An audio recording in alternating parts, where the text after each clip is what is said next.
계신가요?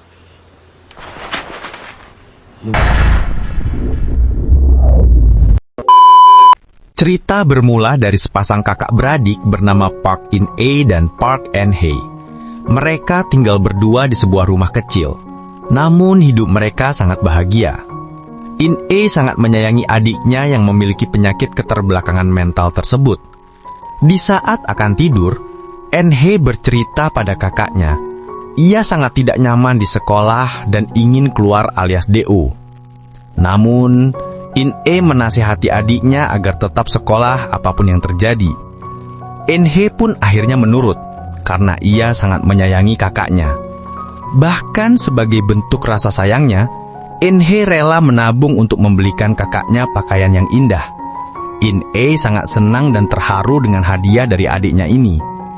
Namun, di sini kita akan tahu mengapa En-hye tak betah di sekolah. Ya, benar. Bullying adalah alasannya. En-hye mendapat perilaku yang tak pantas dari teman sekelasnya. En-hye lalu dibawa ke tempat teman-teman sekelasnya. Ia dimanfaatkan untuk menipu orang-orang yang ingin mencocok tanamnya. Di mana saat si pria itu mencoba mencocok tanam En-hye, segerombolan pria teman sekelasnya akan menghabisi pria itu dan mengambil uangnya. Wah, gila bener. Si kakak mulai curiga dan panik. Mengapa En-hye belum pulang juga, padahal sudah larut malam? Ia lalu menelponnya tapi tak ada respon. Bahkan In-ae mencarinya sampai kemana-mana. Hasilnya nihil. Merasa frustasi, In-ae lalu pergi ke sekolah En-hye. Di sini teman En-hye yang baik memberi informasi terkait En-hye pada In-ae. Ia lalu menunjukkan rekaman kejadian yang tak mengenakkan. Lantas, In-ae langsung memburu para gadis yang sempat membawa En-hye kepada para pria pecundang tersebut. In-ae menemukan mereka di kamar mandi. Lalu ia menghabisi mereka satu persatu. In-ae memaksa mereka untuk menunjukkan di mana para gerombolan pria tersebut. In-ae langsung gas ke kosan salah satu pria tersebut dan menghabisinya. Ia bertanya, "Di mana En-hye?" Si pria yang sudah diancam itu lalu menceritakan kronologinya. En-hye awalnya digunakan umpan untuk memerah para pria tukang cocok tanam. Namun, mangsa selanjutnya adalah salah satu preman tersangar di Korea. Mereka yang mau mengancam akhirnya terancam balik. Bahkan mereka sampai ketakutan. In-ae berusaha menelpon polisi, tapi sayangnya tak ada jawaban pasti dari pihak kepolisian. In-ae yang tak sabar langsung menuju agen tempat cocok tanam Un-hye dibawa. Namun ia tak menemukan apapun kecuali seorang pria tua parubaya. In-ae yang kesal lalu pergi membawa mobil pria itu. Di adegan lain ternyata si preman telah membawa Un-hye kepada seorang papi cocok tanam. Ia menukarnya dengan uang dan pistol. Namun saat si papi itu mau cocok tanam si Un-hye memberontak dengan cara menggigit batang bor si papi. Kesal dengan Un-hye, si papi meminta si preman buat menjemput dan membawanya lagi.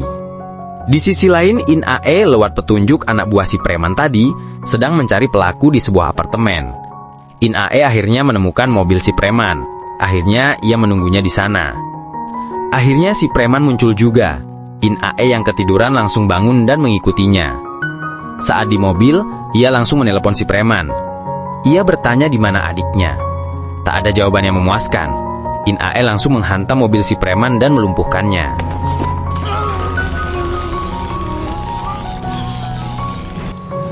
Saat sadar, si preman langsung tak berkutik dan diperintah In-ae untuk membawanya ke tempat adiknya berada. Namun saat perjalanan, si preman berusaha melawan dan terjadilah perkelahian.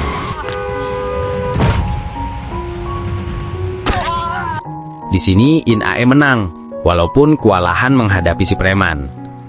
In-ae lalu mendapat petunjuk baru saat HP si preman ditelepon papi.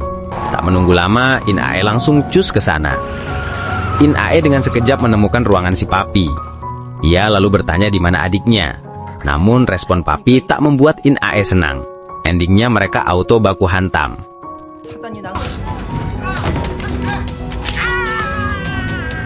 Karena sudah terdesak, papi lalu meminta asistennya untuk menceritakan di mana Un-hye. Si asisten cerita bahwa Un-hye dibawa oleh seorang pria yang menggunakan jas. Ia membawa Un-hye dan pergi begitu saja. Pria itu bernama Han. Han lalu membawa Eun-hye ke suatu tempat.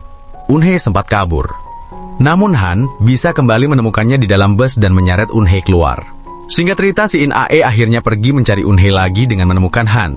Namun si preman itu ternyata sudah siuman dan teriak tak jelas. In Ae yang konyol lalu mengerjai preman tersebut dengan menabrak bagian belakang mobil ke benda keras.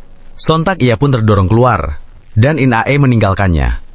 Skin berpindah pada Han yang teringat sebuah perintah, di mana ia diperintah oleh Park, gemung pejahat yang berencana memanfaatkan Eun-hye. Lewat beberapa petunjuk, Ten In Ae lalu menghampiri sebuah toko di mana Eun-hye sering datang ke sana. Di sini suami pemilik toko menyadari bahwa ia punya hubungan bahkan pernah cocok tanam dengan Eun-hye. Sontak istrinya marah dan pergi. In Ae yang tak bisa menahan emosinya, langsung menghabisinya.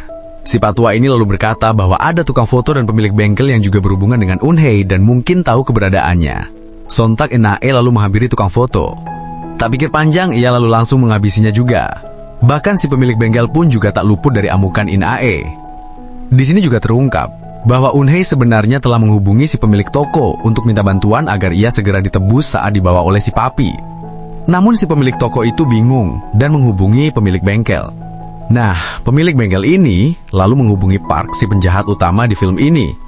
Skin lalu flashback di masa lalu, ternyata si Park ini juga pernah bercocok tanam dengan si Eun-hye di dalam mobilnya. Wah, ruwet juga nih. In Ae sebenarnya sudah tahu bahwa Eun-hye pernah dibawa ke suatu tempat oleh Park untuk dicocok tanam. Namun, In Ae saat itu berhasil menyelinap masuk dan menggagalkan aksi si Park. Skin lalu kembali ke masa sekarang, di mana In Ae mendapat petunjuk baru dan menghubungi si Han. Ia meminta Han melepas adiknya, namun Han tidak bisa, karena diperintah oleh bosnya untuk menangkap si Eun-hye oleh bosnya. In Ae yang tak sabar lalu menuju kediaman si Park. Di sini In Ae bisa menerobos masuk dan langsung menemui Park. Park yang terancam lalu memanggil anak buahnya untuk menghabisi In Ae. Sementara Park berhasil kabur dengan anak buahnya. Tapi di sini In Ae bisa lolos dan melumpuhkan semua anak buahnya. In Ae lalu pergi untuk mengejar Park. Adegan senggol-senggolan terjadi. Namun di sini Park berhasil kabur. Lalu ia menelpon Han untuk memberi obat pada si gadis itu. Park juga memerintahkan pengawalnya untuk segera merapat. Ia berencana menghabisi Eun-hye dan In Ae. Han di sini bimbang. Ia lalu menelpon In Ae. In Ae lalu langsung menuju ke suatu tempat. Namun saat ia berada di situ, tiba-tiba ia diserang. Park mengetahui pengkhianatan si Han. Ia lalu menghukumnya. Sementara itu, In Ae juga sedang bersiap untuk pertarungannya dengan Park dan pengawalnya. Pertarungan dimulai. In Ae menghabisi mereka satu persatu. Ia sempat pingsan. Namun, saat si Park menunjukkan adiknya pada In Ae, ia langsung bangkit lagi dan menghajar semua anak buahnya. In Ae lalu masuk ke markasnya Park. Namun, Park menyerangnya saat itu juga. In Ae awalnya kewalahan, namun ia berhasil menghabisi Park. Ia pun akhirnya bisa bertemu dengan Eun-hye. Flashback di masa lain, di mana Eun-hye meminta In Ae untuk pindah ke tempat lain di mana tak ada orang yang menjahatinya. In Ae dan Eun-hye akhirnya melepas kerinduan dan pergi dari tempat tersebut. Dan film pun selesai.